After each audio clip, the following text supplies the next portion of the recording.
అనుమతులు, వాటికి ల్యాండ్కు సంబంధించినటువంటి అనుమతులు అన్నీ కూడా తీసుకొని వచ్చినారు. ఇక్కడ ప్రభుత్వ రంగ సంస్థ దాన్ని మాత్రం కారు చౌకగా కట్టబెట్టడానికి కావాల్సినటువంటి ప్రయత్నం చేస్తున్నారు. అంటే దీని అర్థం ఈ పాలక ప్రభుత్వాలు కార్పొరేట్లకు ఊడిగం చేసి ప్రభుత్వ రంగ సంస్థలను విధ్వంసం చేసి ప్రైవేటు వ్యక్తులకు ఎర్రచివాచి వచ్చి స్వాగతం పలుకుతున్నారనే దాంట్లో ఎలాంటి అతిశయోక్తి లేనటువంటి పరిస్థితి. ఒకవైపున పారిశ్రామికంగా అభివృద్ధి చేస్తామని చెప్పేటువంటి ప్రభుత్వానికి మేము అడుగుతూ ఉన్నాం.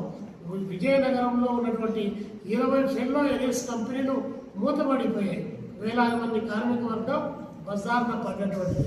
కాబట్టి రాష్ట్రంలో నూతన పరిశ్రమల ఏర్పాటు అనేటువంటిది ఇది కేవలం జస్ట్ మాయా ప్రపంచంలో ఇది శూన్యంలో నుంచి ఒక బ్రహ్మాండమైనటువంటి మేము తీసామని చెప్పడానికి కావాల్సిన ఒక ప్రయత్నం తప్ప ఇక్కడ ఆచరణలో అవన్నీ కూడా కనిపించినటువంటి పరిస్థితి కళ్ళ ముందు కనిపిస్తుంది.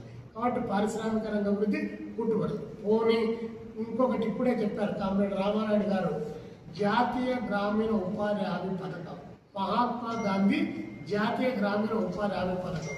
ఆ పథకము 2005లో ప్రారంభించినప్పుడు తెలంగాణ జిల్లాల్లో, ఆంధ్రప్రదేశ్లో, ఉమ్మడి ఆంధ్రప్రదేశ్లో మొత్తం కలిపి 7 జిల్లాలు, తమిళనాడు, కర్ణాటక ఇట్లా స్టార్టింగ్ ఇట్లా పెట్టారు. మొత్తం దేశం అంతా కూడా ఆ పథకాన్ని విస్తరించారు. 2 కోట్ల మందితో ప్రారంభమైనటువంటి జాతీయ గ్రామీణ ఉపాధి హామీ పథకం ఈరోజు 20 కోట్లకు, అంటే 20 సంవత్సరాల్లో 20 కోట్ల మందికి ఉపాధి చూపించింది.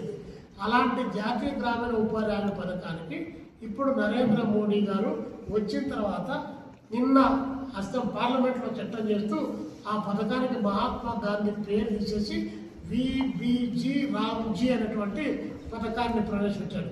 వికసిత భారత్ రోజ్గార్ ఆజీవిక మిషన్ అని చెప్పి దానికి ఒక పేరు పెట్టి ఈరోజు మహాత్మా అనేటువంటి పేరును, గాంధీ మహాత్ముని ఆ పేరులో నుంచి పైకి లేపడంతో పాటు 120 రోజులు పని దినాలకు పెంచామని చెప్పారు. మీరు వచ్చి ఏడ్చినప్పటి నుంచి 2014 నుంచి ఇప్పటి వరకు అంతకుముందు కాంగ్రెస్ పార్టీ ఏ పథకం అయితే కాంగ్రెస్ పార్టీ కమ్యూనిస్టుల ఒత్తిడితో ఈ పథకాన్ని తీసుకొచ్చారో అప్పటి నుంచి చూస్తే కూడా 53 రోజులు ఎప్పుడు కూడా దాటలేదు. 20